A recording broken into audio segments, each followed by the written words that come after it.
arthroscopic repair of subscapularis tendon with retro anchor. We can visualize a comma sign here, and we will be repairing the subscapularis with the novel retro anchor technique.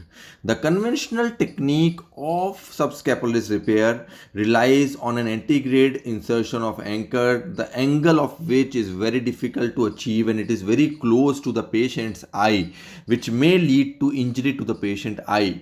Here we are using a aimer, a jig, to drill onto the lesser tuberosity from the back, and this will be used in a retrograde fashion to insert a retro anchor.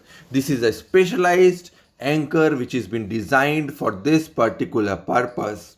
The drill size of this anchor is 2.3 millimeters, and this anchor is railroaded over a chia, which is then railroaded over a loop-in fiber. You can see the retro anchor very nicely in this picture, and this is locked into its position. And once it is locked into its position, we will be using different devices. You can use your anti-grade passing device like the first pass, or you can use different types of penetrator and suture shuttling devices to pass sutures through the subscapularis tendon.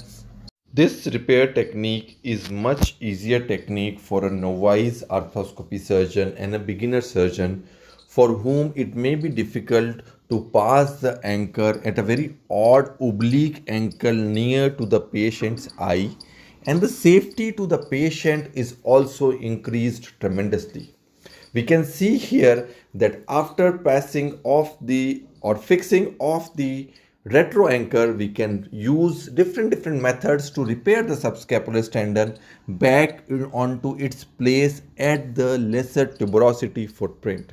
We can see here that the very nice repair of subscap has been obtained with obliteration of comma sign.